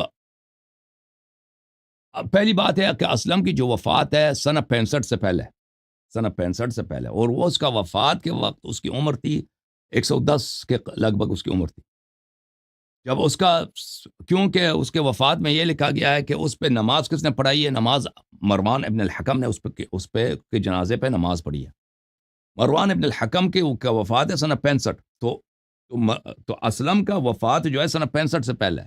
فرض کریں سن 65 بھی ہو، سن 65 میں اگر اس کا عمر 110 سال ہے تو اللہ آپ کا بلا کرے سن 10 ہجرت میں اس کی عمر کیا ہے؟ اس کا عمر کوئی 60 سال کے قریب ہے، 50 سال 60 ہے، ٹھیک ہے نا. اگر سن 65 میں اس کی عمر 110 سال ہے تو سن 10 ہجری میں جب یہ واقعہ، سن 11 ہجری میں جو حضرت زہرا سلام اللہ علیہ کے گھر پہ حملہ ہوا ہے یہ واقعہ، تو اس وقت 55 سال پہلے 110، اس کی عمر 55 سال کے لگ بھگ ہے. اس کی عمر اسلم العدوی کی. اور یہ اسلم عدوی یہ یمن کے اسیروں میں سے ہے، یہ یمن میں اسیر ہوا تھا. اور یمن کب فتح ہوا ہے؟ رسول پاک صلی اللہ علیہ وسلم کے حیات طیبہ میں فتح ہوا ہے. اور رسول پاک صلی اللہ علیہ وسلم نے امیر المؤمنین علیہ السلام کو لشکر دے کے بھیجا تھا، اور امیر المؤمنین علیہ الصلوۃ والسلام خالد بن ولید وغیرہ بھی تھے. ان لوگوں نے وہاں پہ جنگ کیے، وہاں سے انہوں نے اسیروں کو لے کے آئے تھے. تو یہ ان اسیروں میں سے ہے، ان اسیروں میں سے ہے، ٹھیک ہے نا. اب یہ میرے محترم ناظرین اتنا پرانا آدمی ہے کہ یہ رسول پاک صلی اللہ علیہ وسلم کے زمانے میں اسیر بنا کے لایا گیا تھا، اور یہ غلام تھا. پر یہ لوگ کہتے ہیں کہ ان کی کتابوں میں موجود ہے کہ سن 11 ہجری کو یا 12 ہجری کو ابو بکر نے عمر کو امیر الحاج بنایا کہ تو جو ہے حج کا لیڈر تو ہے. اور یہ اس سال اس نے اسلم کو خریدا تھا، اس سال اس کو اسلم کو خریدا تھا. لیکن اس کا مطلب یہ نہیں تھا کہ یہ مدینے میں نہیں تھا، امیر الحاج ہو کے اس نے خریدا تھا. اب میں نے کسی کتاب میں نہیں دیکھا کہ اس کو مکے میں خریدا تھا. اگر اس کو سن 12 ہجری میں اس کو مکے سے بھی خریدا گیا ہو تو اس کا مطلب یہ نہیں ہے کہ سن 11 ہجری میں مدینے میں نہیں تھا. اس کا مطلب یہ ہے ہی نہیں. بلکہ میں نے تو نہیں دیکھا اس کو مکے سے خریدا، بلکہ اس کو سن 12 ہجری کو عمر نے خریدا ہے. کہاں سے خریدا؟ ہو سکتا ہے مدینے سے خریدا، ہو سکتا ہے کسی اور جگہ سے خریدا ہو. لیکن اس کا کئی مطلب یہ نہیں ہو سکتا کہ سن 11 ہجری کو وہ مدینے میں نہیں تھا. آپ ہمارے لیے ثابت کریں کہ اسلم سن 11 ہجری کو بعد وفات الرسول صلی اللہ علیہ وسلم مدینے میں نہیں تھا. یہ کسی کتاب سے ثابت نہیں ہو سکتا. اچھا، اب میں ان کے معتبر ترین کتب سے ثابت کروں گا کہ اسلم یمن کے سبایا میں سے تھا، اور بعض علماء نے اس کو صحابی بھی گردانا ہے، اس کو صحابی مانا ہے. اور یہ جو کہا جاتا ہے کہ یہ عین التمر، عین التمر کہاں؟ عین التمر انبار کے قریب عراق میں ایک شہر ہے.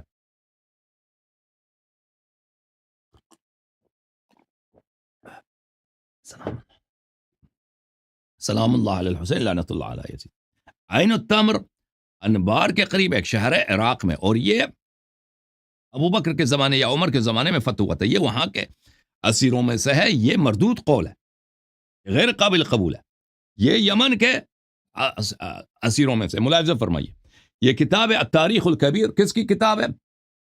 محمد ابن اسماعیل الجعفی البخاری، وہی بخاری جن کے ترانے کون گاتے ہیں؟ بھائی جماعت عمریہ والے گاتے رہتے ہیں، آپ کو پتہ ہے نا. کہتے ہیں بخاری جو ہے سب سے بڑا محدث کون ہے؟ بخاری. یہ وہی کتاب ہے، کتاب تاریخ الکبیر. اس کتاب تاریخ کبیر کے قسم نمبر 2 جلد نمبر 1، قسمت نمبر 2 پارٹ 2 جلد نمبر 1. یہاں پہ اسلم نامی افراد میں، اسلم نامی افراد صفحہ نمبر 23 میں شروع ہوتا ہے. صفحہ نمبر 1500، ترجمہ نمبر 1565. اسلم مولا عمر بن الخطاب القرشی العدوی المدنی. اسلم عمر بن الخطاب کا کیا تھا؟ غلام تھا. بنی عدی سے بنی عدی کے وہ موالی کہلاتے ہیں، مدنی ہے. مدینے والا ہے. ابو خالد اس کا کنیہ کیا ہے؟ ابو خالد ہے. اس کو ابو زید بھی کہتے ہیں. اس کا ایک بیٹا ابو زید تھا, اس کا ایک بیٹا خالد تھا. اس کو ابو خالد بھی کہتے ہیں, ابو زید بھی کہتے ہیں. کان من سبی الیمن, یہ یمن کے اسیروں میں سے تھا. اور یمن کب فتح ہوا؟ یمن بالکل کمپلیٹ رسول پاک صلی اللہ علیہ وسلم کے حیات طیبہ میں فتح ہوا, بعد میں فتح نہیں ہوا یمن. روا عنہ القاسم بن محمد و زید ابن اسلم, ان لوگوں نے ان سے حدیث نقل کیا. قال لي الحزامي عن زيد بن عبد الرحمن ابن زید ابن اسلم توفي اسلم وهو ابن 14 و100, 114 سال کی عمر میں اس کی وفات ہوئی ہے. وصلى عليه مروان ابن الحکم, اور مروان نے اس پہ نماز پڑھائی ہے. اب مروان کی جو اپنی وفات ہے نا سنہ 65 کی ہے, مروان ہو سکتا ہے سنہ 55 میں اس پہ نماز پڑھائی ہو. یہ کوئی ضروری نہیں ہے کہ وہ اپنے زندگی کے آخری سال میں اس نے نماز پڑھائی ہے. سنہ 50 میں اس نے نماز پڑھائی ہوگی, کیونکہ مروان ابن الحکم معاویہ کے زمانے میں یہ مدینے کا گورنر تھا. مروان معاویہ کے زمانے میں اور پھر یزید کے زمانے میں بھی یہ مدینے کا گورنر بن چکا تھا. تو اس نے اس پہ نماز پڑھائی ہے. اب اس نے ہو سکتا ہے سنہ 50 میں پڑھائی ہو. اگر سنہ 50 میں اس کی عمر 115 ہے, فرض کریں 114 ہے, تو وفات رسول صلی اللہ علیہ وسلم کے وقت اس کی عمر 70 سال ہوا ہوگا نا, 70 سال, یعنی بہت بوڑھا آدمی تھا اس زمانے میں بھی. یہ کوئی یعنی یہ بہت پرانا آدمی ہے یہ.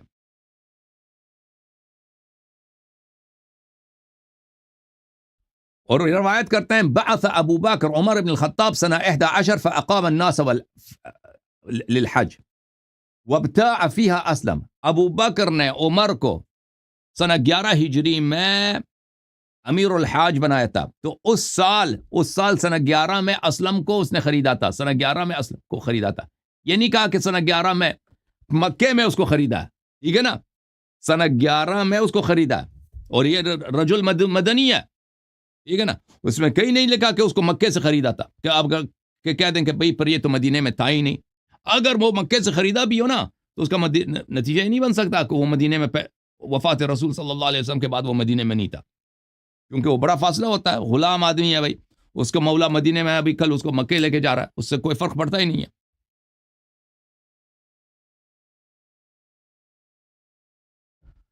یہ کون سی کتاب تھی بھائی؟ تاریخ کبیر. کس کی؟ بخاری کی. ایک بخاری کی ایک اور کتاب بھی ہے, وہ تاریخ صغیر کے نام سے ہے, یا تاریخ اوسط کے نام, دونوں ناموں سے. تاریخ اوسط کے نام سے بھی چھپی ہے, تاریخ صغیر کے نام سے بھی چھپی ہے. یہ کتاب ہے التاریخ الصغیر, تالیف البخاری, محمد ابن اسماعیل بخاری کی, جلد نمبر 1, کتاب چھپی ہے دار المعرفہ میں. اچھا, کب چھپی ہے؟ سنہ 1986 میں. یہ صفحہ نمبر 164 میں کہتے ہیں, روایت کرتے ہیں اپنے سند کے ساتھ, توفی اسلم وهو ابن 10 و100 وصلى عليه مروان بن الحکم. ایک سنہ اسلم مر گیا, اس کی عمر کتنی تھی؟ 114 سال. 114 سال کی عمر میں مرا. مروان نے اس پہ نماز پڑھائی ہے. واسلم وهو اسلم ابو خالد والد و ابو خالد والد و زید. یہ اسلم ابو خالد کہلاتا ہے. یہ زید ابن اسلم کا والد ہے. والد زید و خالد, زید اور خالد کے والد ہیں. وکان من سبی الیمن, یہ یمن کے اسیروں میں سے ہے. یمن کے اسیروں میں سے. تو یمن کے اسیر کب یمن سے لائے گئے تھے؟ حیات پیغمبر صلی اللہ علیہ وسلم میں لائے گئے تھے. اچھا, اس کے علاوہ میرے محترم ناظرین ملاحظہ فرمائیے, ابن ابی حاتم الرازی, کتاب الجرح والتعدیل, الجرح والتعدیل ابن ابی حاتم الرازی, جلد نمبر 2, چھاپ دار احیاء تراث العربی, انہوں نے چھاپا ہے. اور لیکن اس کی اصل چھاپ جو ہے نا حیدرآباد دکن کیا, انہوں نے آف سیٹ کیا, دوبارہ چھاپا اس کو. صفحہ نمبر 306, باب بلے جن کا نام اسلم پڑتا ہے. ترجمہ نمبر 1142, اسلم مولا عمر. اسلم جو ہے عمر کے غلام تھے. مدنی کان من سبی الیمن, یہ کہاں کے اسیر بنے؟ یہ وہاں کے اسیر تھے, یمن والوں, یمن سے یہ اسیر لائے گئے تھے. اور بعض نے تو ان کو صحابہ میں شامل کیا, بعض لوگوں نے ان کو صحابہ میں شامل کیا. ملاحظہ فرمائیں, معرفت الصحابہ للحافظ ابی نعیم الاصبہانی, شاب دار الوطن للنشر, سنہ 1998 میں کتاب چھپی ہے, دار الوطن للنشر ریاض میں. ملاحظہ فرمائیے، وہ اسلم مولا عمر بن الخطاب، عمر جو ہے عمر کا غلام تھا اسلم، یکنہ ابا خالد، اس کا کنیا ابا خالد، من سبائی الیمن، یمن کے اسیروں میں سے. ٹھیک ہے نا. یہ جو کہانی تم لوگوں نے بنا دی ہے کہ یہ عین التمر کے اسیروں میں سے، یہ جھوٹ ہے. یہ یمن کے اسیروں میں سے. اشتراہ عمر بن الخطاب من الاشعریین، عمر نے اس کو اشعری قبیلے کے لوگوں سے خریدا تھا. ادرک ایام النبی صلی اللہ علیہ وآلہ وسلم، اس نے پیغمبر صلی اللہ علیہ وسلم کے روزگار کو پایا ہے، درک کیا ہے، ادراک کیا ہے. اب اس زمانے میں مسلمان تھا یا نہیں تھا اللہ جانتا ہے. اگر مسلمان تھا تو صحابی ہے، مسلمان نہیں بنا بعد میں مسلمان ہوا تو پھر صحابی نہیں ہے ان کے تعریفوں کے مطابق. وہ من الحبشہ، یہ اصل میں یہ کالا تھا، حبشی قوم کا آدمی تھا. وہ ابن مات، وہ ابن 100 سنہ و 14 صلی اللہ علیہ مروان، اس کی عمر 114 سال تھا جب وہ مرا اور مروان نے اس پہ نماز پڑھایا. اچھا. الاصابہ فی تمییز الصحابہ للحافظ ابن حجر العسقلانی، جلد نمبر 1 صفحہ نمبر 130. اسلم مولا عمر روایت کرتا ہے، روا ابن مندہ من طریق عبد المنعم ابن بشیر عن عبد الرحمن ابن زید ابن اسلم عن ابیہ. عبد الرحمن ابن زید ابن اسلم اپنے والد زید ابن اسلم سے روایت کرتا ہے، اور وہ اپنے جد سے زید اسلم سے روایت کرتا ہے. انہ سافر مع النبی صلی اللہ علیہ وآلہ وسلم سفرتین، کہ اس نے نبی کریم صلی اللہ علیہ وسلم کے 2 سفروں میں بھی شرکت کیا. کیونکہ یمن تو بہت پہلے فتح ہوا تھا نا، یمن تو فتح مکہ سے پہلے فتح ہوا، فتح مکہ کے لگ بھگ، فتح مکہ کے فوراً بعد یمن فتح ہوا. تو اس کے بعد نبی کریم صلی اللہ علیہ وسلم کے سفر رہے، یہ 7 تھا. تو یہ تو بھائی یہ تو بالکل مدنی ہے. ٹھیک ہے نا، یہ تو مدنی. آپ ہمیں دکھائیں وہ روایت کہ جس میں لکھا ہے کہ حضور صلی اللہ علیہ وآلہ وسلم کی وفات اور حضرت زہرا سلام اللہ علیہ کے گھر پر حملہ کے دوران اسلم مدینہ میں نہیں تھا. کہاں اس کی دلیل؟ کہاں؟ نہ روایت ہے نہ کوئی دلیل ہے. ایک جھوٹ مشہور کر دیا ان لوگوں نے.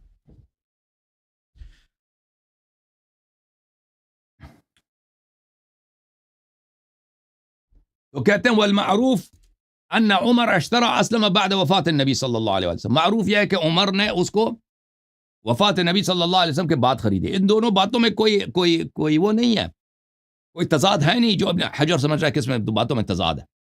یہ پیغمبر صلی اللہ علیہ وسلم کے 2 سفروں میں شریک رہا ہے اور غلام بھی رہا ہے، کسی کا غلام بھی تھا. اس میں کیا فرق پڑتا ہے؟ بعد میں عمر نے اس کو خریدا. ٹھیک ہے نا، اس سے کوئی فرق نہیں پڑتا.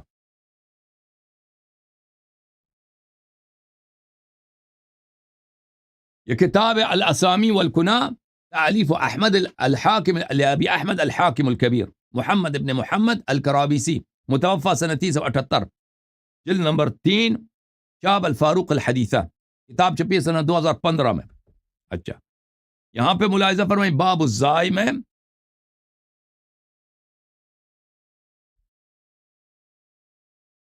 یہ باب الزائی ہے، صفحہ نمبر ہے 304، ترجمہ نمبر 2521. ابو زید ویقال ابو خالد اسلم القرشی، اسلم ہے، قرشی ہے، ادوی ہے، مدینی ہے، مدینہ کا آدمی ہے. وکان من سبی الیمن، بھلے یہ یمن کے کس میں سے؟ یمن کے اس میں سے، اسیروں میں سے. اچھا میرے محترم ناظرین، جب آپ نے یہ سب دیکھ لیا تو اب آتے ہیں روایت کی طرف. اب مزے کی بات یہ ہے کہ بخاری میں روایات ہیں کہ اسلم جو ہے نا، اسلم خود نبی صلی اللہ علیہ وآلہ وسلم سے نقل کرتا ہے. روایات بخاری میں جو اسلم نبی صلی اللہ علیہ وآلہ وسلم سے نقل کرتا ہے، میں ان میں سے کچھ روایت آپ کو دکھا دوں بغیر کسی واسطے کے. صحیح البخاری، چاپ دار احیاء التراث العربی، دار احیاء التراث العربی، کتاب چھپی ہے سنہ 2001 میں. ملاحظہ فرمائیے، کتاب ہے صفحہ نمبر 882، کتاب التفسیر، تفسیر سورۃ الفتح. اس میں ملاحظہ فرمائیے میرے محترم ناظرین، حدیث نمبر 4833، انا فتحنا لک فتحا مبینا. حدثنا عبد الله ابن مسلمة عن مالك عن زيد بن أسلم عن أبيه أن رسول الله صلی اللہ علیہ وآلہ وسلم، زید ابن اسلم نے کہا کہ میرے والد اسلم نے کہا کہ رسول اللہ صلی اللہ علیہ وسلم کان یسیر فی بعض اسفاره، پیغمبر صلی اللہ علیہ وسلم ایک سفر میں جا رہے تھے، وعمر بن الخطاب یسیر معه لیلا، عمر بھی ساتھ تھے، رات کو اس کے ساتھ جا رہے تھے، ٹھیک ہے نا، بغیر کسی واسطے کہ پیغمبر صلی اللہ علیہ وسلم سے نقل کر رہا ہے، اور یہ حدیث اس طرح کے حدیث بخاری مسلم اور دوسری کتب میں بھی موجود ہے۔ تو پتہ یہ چلا، یہ کہنا کہ یہ رسالت پناہ صلی اللہ علیہ وسلم کے وفات کے وقت مدینے میں نہیں تھا، یہ ایک جھوٹ کے علاوہ کچھ بھی نہیں۔ اب سند پہ ہم گفتگو کر چکے ہیں، ہم باتیں متن کی طرف، متن حدیث کی طرف۔ یہ کتاب ہے المصنف فی الاحادیث والآثار، جلد نمبر 8، چاپ دارالفکر، کتاب چھپی ہے سنہ 2008 دارالفکر بیروت میں، صفحہ نمبر 572 میں۔ حدیث نمبر ہے کون سا؟ حدیث نمبر ہے 4۔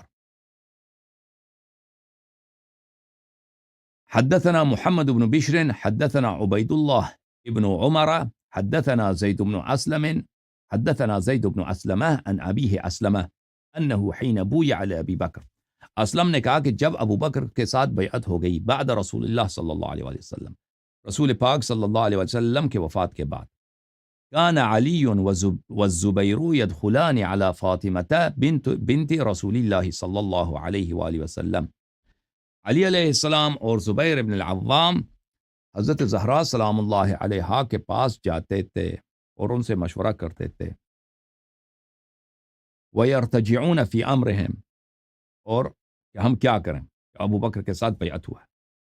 فلما بلغ ذلك عمر بن الخطاب خرج حتى دخل على فاطمہ علیہ السلام، جب یہ خبر عمر کو پہنچی ہے تو عمر نکل گیا ہے اور چلا گیا ہے حضرت زہرا سلام اللہ علیہا کے پاس، فقال، اور اس نے کہا، یا بنت رسول اللہ، اے رسول پاک صلی اللہ علیہ وسلم کی بیٹی، واللہ ما من احد احب الینا من ابیک، اور یہ الفاظ جو ہے نا، یہ جو تعریف کے الفاظ ہیں دوسرے روایات میں نہیں ہے، جماعت عمریہ نے اس کو کئی طرق سے روایت کیا، ایک طریقے کے ساتھ روایت نہیں کیا۔ تو یہ جو تعریف کے الفاظ ہیں، یہ تعریف کے الفاظ پہلی بات ہے کہ دوسرے روایات میں نہیں ہے، اور الگ بات، اور اس کے بعد میں بتاؤں گا کہ یہ تعریف ہے ہی نہیں۔ جب آپ کسی کو گھر کو اس کے بچوں کے ساتھ جلانے کی دھمکی دیتے ہیں تو آپ اعلان حرب کر رہے ہیں کہ آپ جتنے بھی اچھے ہیں نا، ہم اس سے فرق نہیں پڑتا، ہم آپ کو جلائیں گے، تو وہ تعریف ہے ہی نہیں، وہ بدتمیزی ہے، اعلان جنگ ہے اور عداوت و دشمنی ہے۔ اچھا، یا بنت رسول اللہ، اے رسول پاک صلی اللہ علیہ وآلہ وسلم کی صاحبزادی، واللہ ما من احد احب الینا من ابیک، اللہ کی قسم ہمارے لیے کوئی آپ کے والد سے زیادہ محبوب نہیں ہے۔ آپ ہمارے پاس، آپ اپنے والد کے ہمارے پاس آپ کے والد سے ہم کسی سے محبت نہیں کرتے۔ وما من احد احب الینا بعد ابیک منک، اور آپ کے والد سے زیادہ کوئی باعزت نہیں ہے آپ سے، ٹھیک ہے نا، سب سے باعزت کون ہے؟ آپ کے والد صاحب، والد کے بعد سب سے باعزت کون ہے؟ آپ ہیں۔ اچھا، وَأَيْمُ اللَّهِ مَا ذَاكَ بِمَانِعٍ اجْتَمَعَ هَؤُلَاءِ النَّفَرُ عِنْدَكَ أَنْ أَمَرْ، یہ ان غلط ہے، أَنْ أَمَرْتُمْ أَنْ يُحْرَقَ عَلَيْهِمُ الْبَيْتِ، اور اللہ کی قسم یہ اس سے فرق نہیں پڑتا، مَا ذَاكَ بِمَانِعٍ، اس سے فرق نہیں پڑتا، اگر یہ لوگ آپ کے گھر میں جمع ہو جاتے ہیں تو میں، یہ اس سے فرق نہیں پڑتا، میں حکم دوں گا کہ آپ کے گھر کو جلایا جائے، آپ کے گھر کو جلایا جائے۔ فلما خرج عمر جاؤها، جب عمر چلا گیا تو وہ لوگ آ گئے، زبیر وغیرہ، فقالت تعلمون ان عمر قد جاءني وقد حلف بالله لئن عدتم ليحرقن عليكم البيت، عمر آیا ہے یہاں پر، آپ کو بی بی سلام اللہ علیہ نے ان سے کہا کہ آپ کو پتہ ہے کہ عمر آئے تھے یہاں پر، اور اس نے قسم کھایا کہ گھر آ کے جلا دے گا اگر آپ لوگ وہاں پس آئے۔ وَإِمُ اللَّهِ لَيَمْضِيَنَّ لِمَا حَلَفَ عَلَيْهِ، اور اللہ کی قسم وہ ایک کام کر دے گا، اپنا میرا گھر جلا دے گا۔ اور صدیقہ طاہرہ سلام اللہ علیہا اپنی باتوں میں جھوٹ نہیں بولتی، وہ یہ کام کر، جب بی بی سلام اللہ، عمر نے خود، صحیح حدیث ہے، عمر نے خود قسم کھایا ہے کہ میں آپ کا گھر جلا دوں گا، اور بی بی سلام اللہ علیہا نے فرمایا کہ اللہ کی قسم وہ یہ کام کر دے گا، تو اس کا مطلب ہے یہ کام ہوا ہے۔ اس کی وجہ کیا ہے میرے محترم ناظرین، کہ میں آپ کو دکھا دیتا ہوں،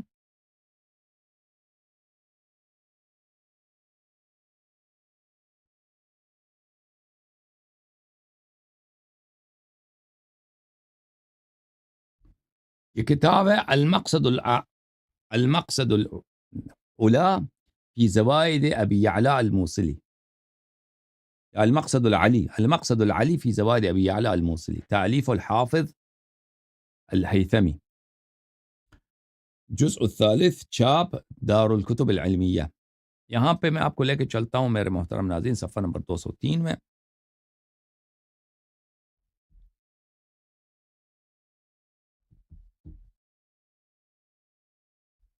صفحہ نمبر 203، باب مناقب فاطمہ بنت رسول اللہ صلی اللہ علیہ وآلہ وسلم. قالت عائشہ نے کہا ما رأيت احدا قط اصدق من فاطمہ غیر ابیہا، میں نے کسی شخص کو اتنا سچا نہیں پایا، فاطمہ زہرا سلام اللہ علیہا سے زیادہ سچا نہیں پایا مگر ان کے والد گرامی، ان کے والد گرامی سے.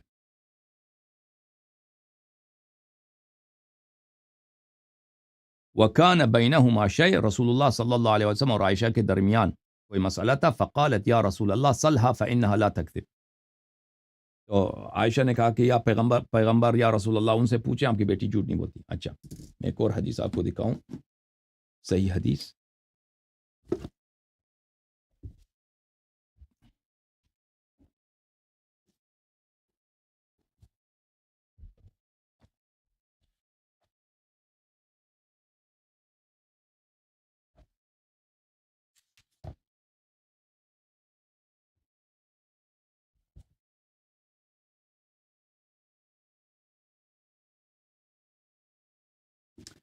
کتاب کیا ہے؟ مستدرک علی الصحیحین، المستدرک علی الصحیحین للحاکم النیسابوری، جزء ثالث، چاپ دار الفکر. کتاب چھپی ہے سنہ 2009 دار الفکر بیروت میں.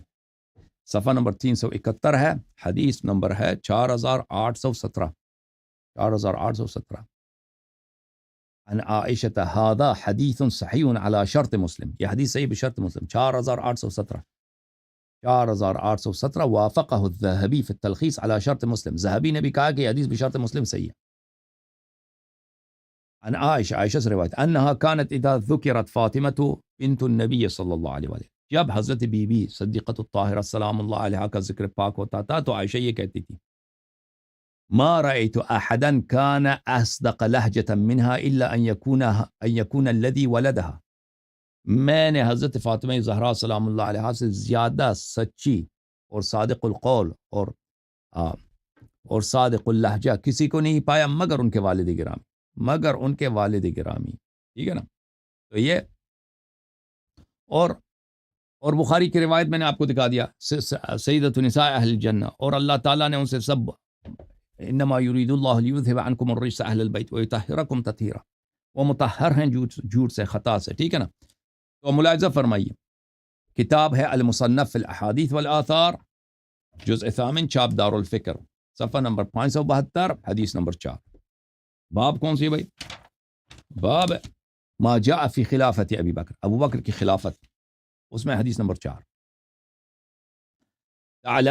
فقالت تعلمون ان عمر قد جاءنا وقد حلف بالله لئن عدتم ليحرقن عليكم البيت وايم الله ليمثين لما حلف عليه.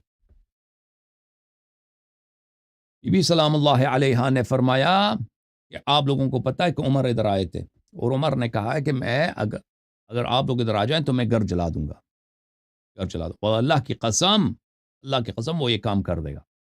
تو جب حضرت صدیقہ طاہرہ سلام اللہ علیہا نے قسم کھایا ہے کہ وہ یہ کام کر دے گا، عمر گھر جلا دے گا، اور وہ صادق القول ہے، لازمی بات ہے پھر عمر نے جلایا. ٹھیک ہے نا. یہ خود تحدید کرنا، دھمکی دینا کہ میں جلا دوں گا، یہ اعلان جنگ ہے. اور یہ حدیث متواتر ہے، انا حرب لمن حاربکم. دیکھیں ابن حبان نے اپنے کتاب میں کیا شرط لگا، ابن حبان نے بولا کہ میں اس کتاب میں کوئی حدیث جو بھی حدیث لاؤں گا صحیح حدیث لاؤں گا. یہ کتاب ہے الاحسان فی تقریب صحیح ابن حبان، چاپ مؤسسۃ الرسالہ، جلد نمبر 1، کتاب چھپی سن 1998 میں. ابن حبان صفحہ نمبر 151 میں فرماتا ہے وَأَمَّا شَرْطُنَا فِي نَقْلِهِ فِي مَا أَوْدَعْنَاهُ فِي كِتَابِنَا هَذَا مِنَ السُّنَنِ فَإِنَّا لَمْ نَحْتَجَّ فِيهِ إِلَّا بِحَدِيثٍ اجْتَمَعَ فِي كُلِّ شَيْخٍ مِّن رُوَاتِهِ 5 أشياء.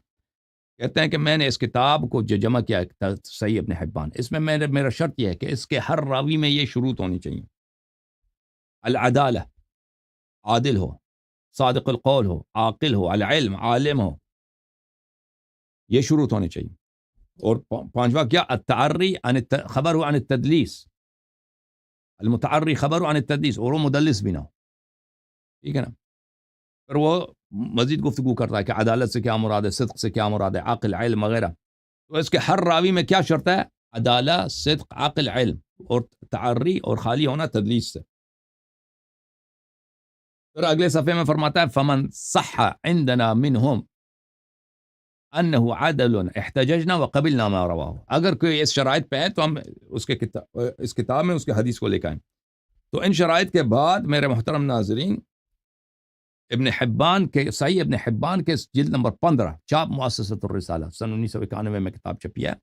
ملاحظہ فرمائیے صفحہ نمبر 433، یہاں پر حدیث نمبر 6977. زید ابن ارقم سے روایت نقل کرتے ہیں ان النبی صلی اللہ علیہ وآلہ وسلم قال لفاطمہ والحسن والحسین انا حرب لمن حاربکم وسلم لمن سالمکم. جو آپ سے لڑے وہ مجھ سے لڑتا ہے، اور جو آپ کے ساتھ اچھا ہو وہ مجھ سے اچھا ہے. تو یہ کہنا میرے عزیز کہ میں آپ کے گھر کو جلا دوں گا، ٹھیک ہے نا، یہ تو صحیح سند کے ساتھ ہم نے ثابت کر دیا کہ اس نے یہ کہا ہے. یہ اعلان جنگ ہے. آپ کسی بھی شخص، میں آپ کے گھر کو جلا دوں گا، آپ کتنے بھی اچھے آدمی ہیں نا، میں آپ کے گھر کو جلا دوں گا. یہ بدتمیزی ہے، یہ توہین ہے، اور یہ اعلان جنگ ہے، اور یہ عداوت اور دشمنی ہے.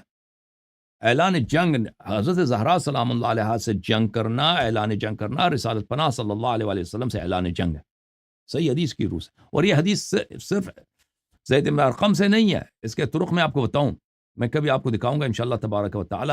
یہ ام سلمہ سے مروی ہے، ابو سعید الخدری رضی اللہ عنہ سے مروی ہے، اللہ تعالیٰ آپ کو بیان کرے، بلا کرے. ابو ہریرہ سے مروی ہے، اور آپ کی خدمت میں عرض کریں کہ زید ابن ارقم سے مروی ہے. ٹھیک ہے نا، بہت سارے صحابہ سے مروی ہے. انا حرب لمن حاربکم وسلم لمن سالمکم. کبھی اس کے متعلق ہم تفصیل سے بات کریں گے. اچھا، واپس آتے ہیں حدیث کی طرف. انصرفوا راشدین، پھر یہاں سے چلے جاؤ آپ لوگ. فرعوا رأیکم ولا ترجعوا الیہ، اپنا تم آپس میں مشورہ کرو کہ تم کیا کرنا چاہتے ہو، تو ادھر واپس نہ آ جاؤ. فانصرفوا عنها فلم يرجعوا الیہ حتى بایعوا ابا بکر، پھر وہ لوگ واپس نہیں آئے اور انہوں لوگوں نے ابو بکر سے بیعت کیا. تو یہاں پر واضح طور پر میرے محترم ناظرین یہ جملے ثابت ہو گئے کہ عمر نے کیا دھمکی دی گھر جلانے کی. اب انشاءاللہ تبارک و تعالی کل کے پروگرام میں زندگی رہی تو میں مزید تفصیل کے ساتھ انشاءاللہ تبارک و تعالی مزید حوالے آپ کی خدمت میں پیش کروں گا، دوسری اسانید کے ساتھ، اور وہ بھی ان کے معتبر کتب سے اور معتبر رجال سے. جوم جاؤ، پرواز کرو، کیوں فخر سے سر اٹھا، کیونکہ اللہ تعالیٰ نے تمہیں انتخاب کیا. صراط حق پر صرف تم ہو، صراط ایمان پر صرف کیا، کیونکہ اللہ تعالیٰ نے تمہیں انتخاب کیا. صراط حق پر صرف تم ہو، صراط ایمان پر صرف